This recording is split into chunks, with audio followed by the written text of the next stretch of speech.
Today I'm with Abby Bryant of Abby Bryant and the Echoes.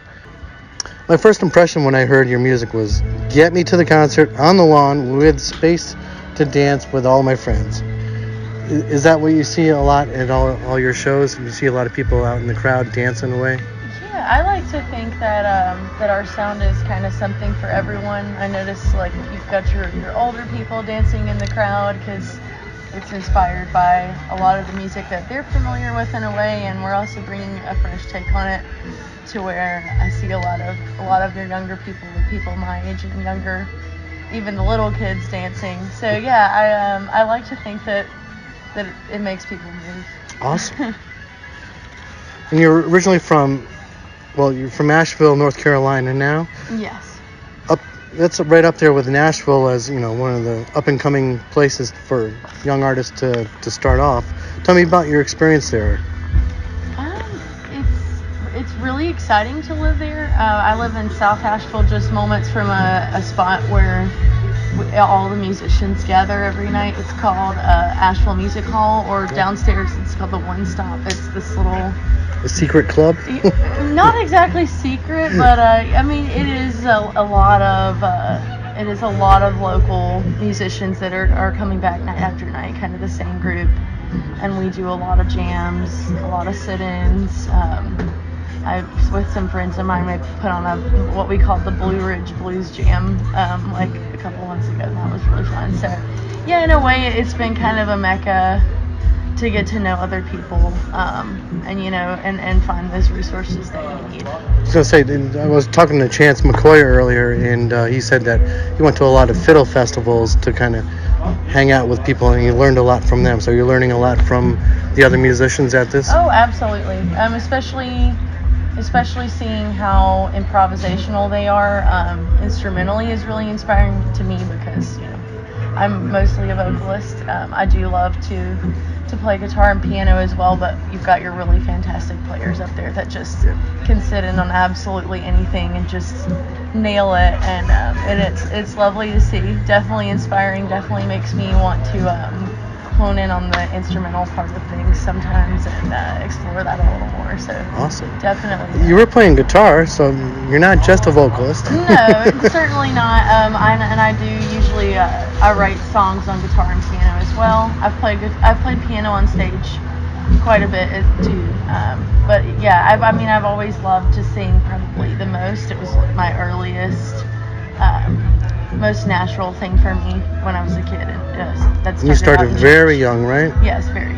So the other things came later. So in many ways, I'll always kind of identify as a vocalist. Now you and Bailey you were friends in high school, and then you decided to start the band together, and you kind of both had different backgrounds, musical backgrounds. You want to talk about that and how you fused them together? I grew up in a pretty conservative Pentecostal church, so I started out on what we call like the praise team, and it was a lot of just this was as a kid. It was a lot of improv harmonies.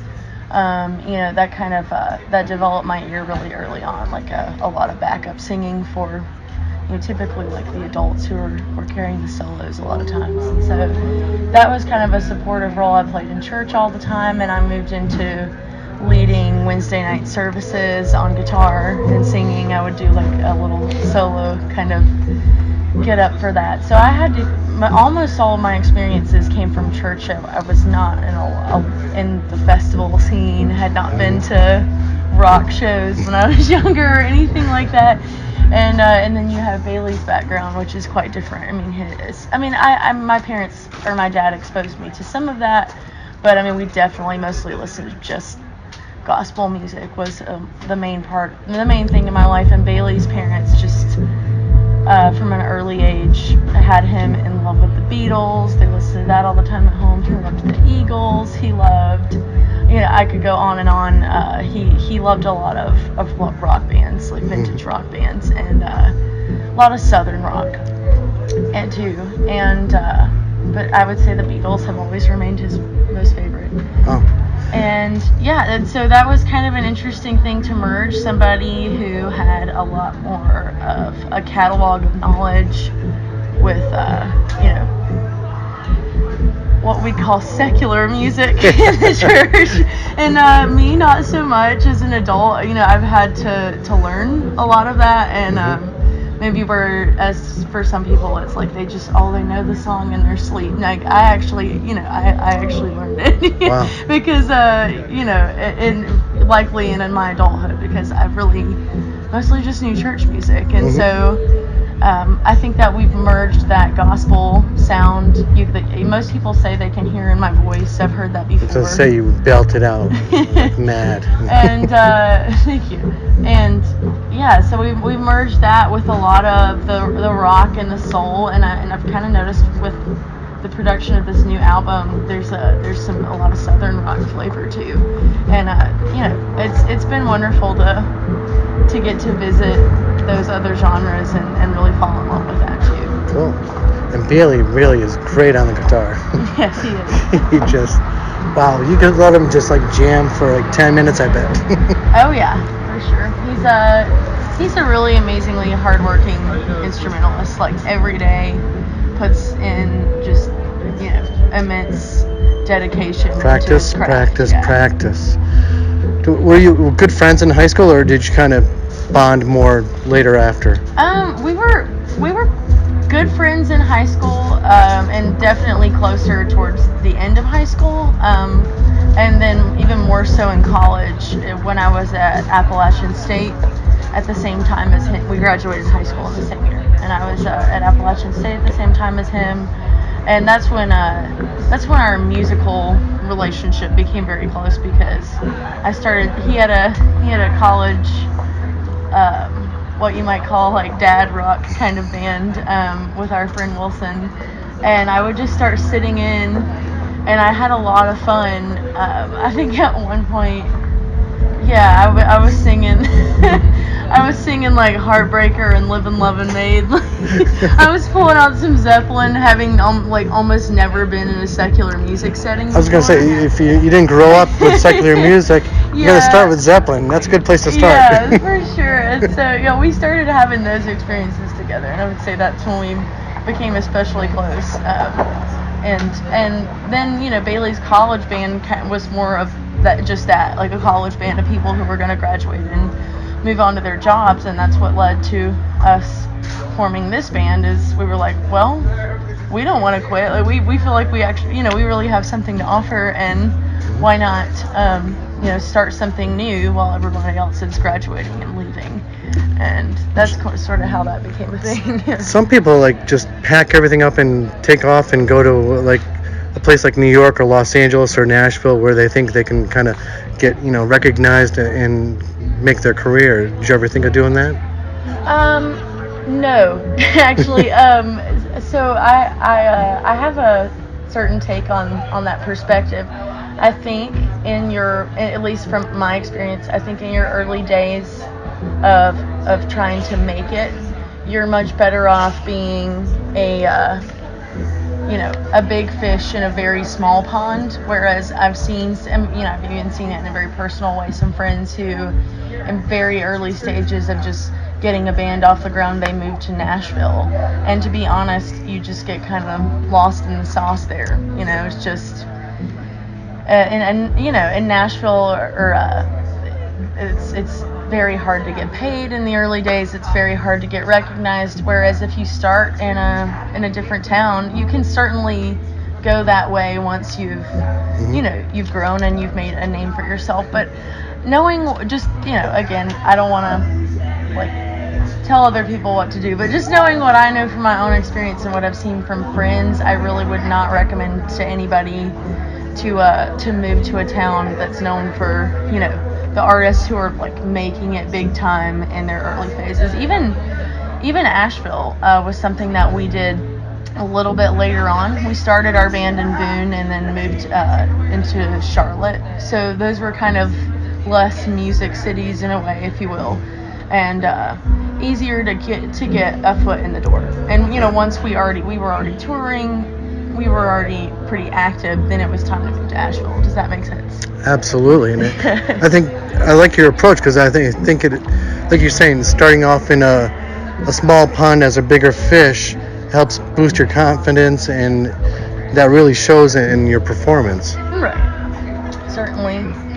And I think that, and then in those musics, as far as confidence, there are definitely people who are really tough on musicians in those bigger cities. Like, you meet that artist who just has something terrible to say about everyone's music, and I just, that is how it is. Talking about other artists or yes, like critics? Yeah, well, that too, but yeah, other artists in a really competitive music city can be pretty brutal with each other sometimes, or so I do think from the confidence standpoint, you're better off starting somewhere small where people just don't have the identity as like the ultimate music city. That's my take on it. Just kind of personal. Now, if I decide to roll with you, what kind of punches do you give out?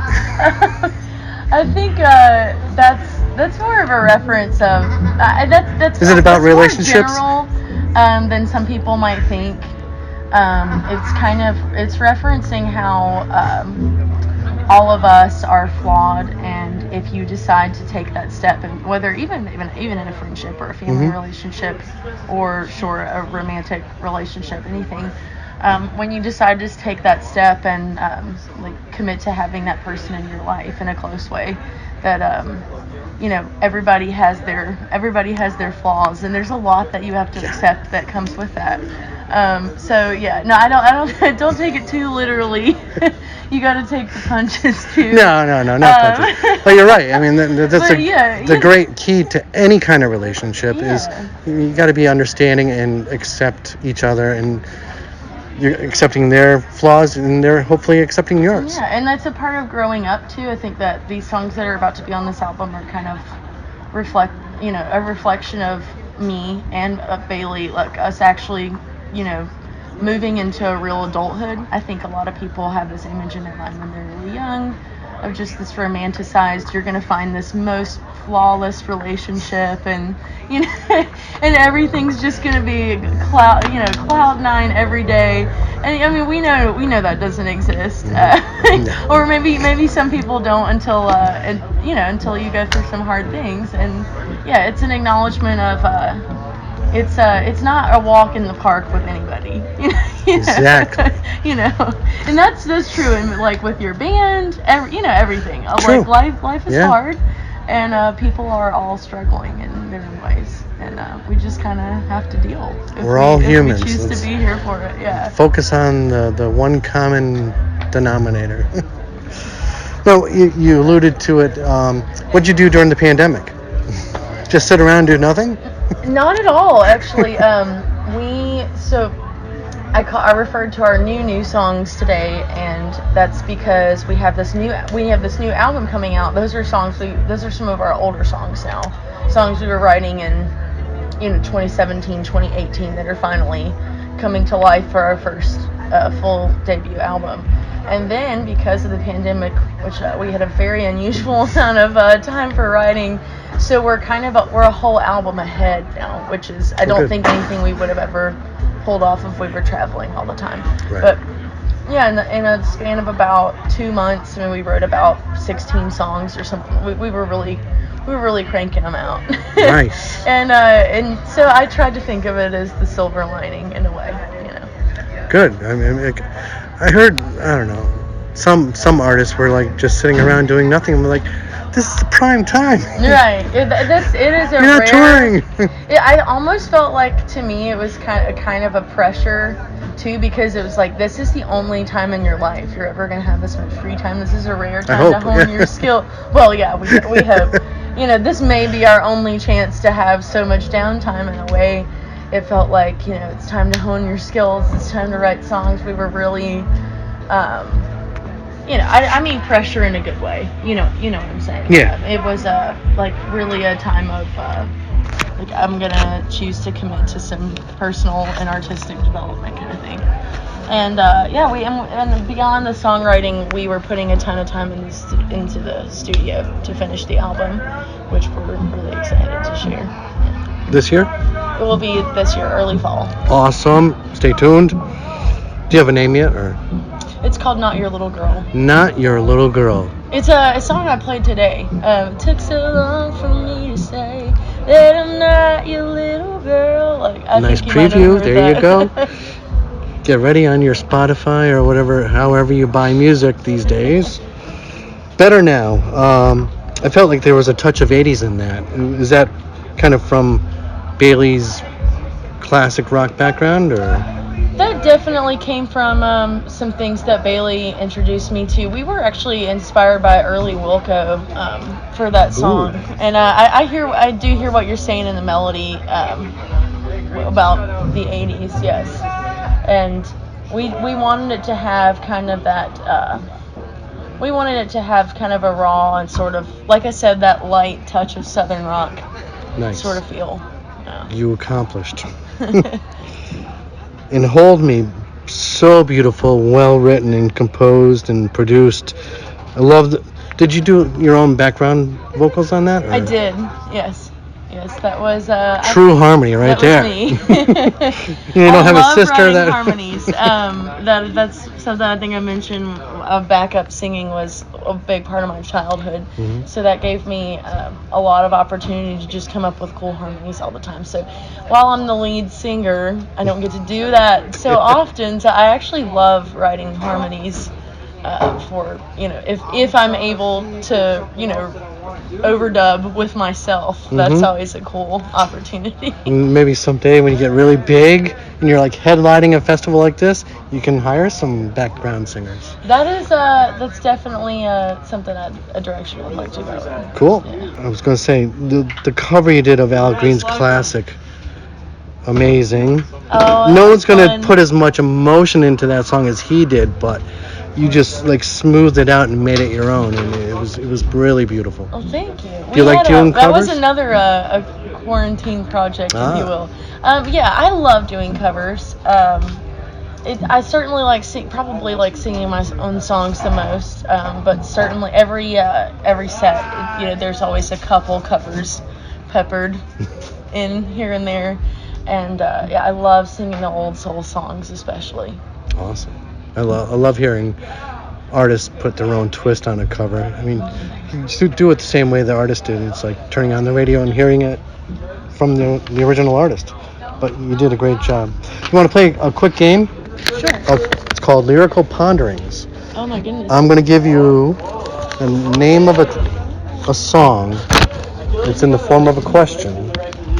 You can either tell me who sang that song, or you can answer the question. Okay. Pick a number between 1 and 200. 57. Oh, low number. Okay. Abby Bryant, here's your question. 57? Uh-huh. What does the fox say? Yeehaw. There you go. You heard it from Abby Bryant. The fox says yeehaw. That was originally done by Elvis in 2013. That's a little bit new compared to a lot of what I listen to, but I think I'm actually familiar with that song. You remember that song? I recall that. I was in high school. Growing up? Yeah. Abby Bryant, thank you very much, and can't wait to see you at the top of the Billboard chart someday. Thank you. Really appreciate it.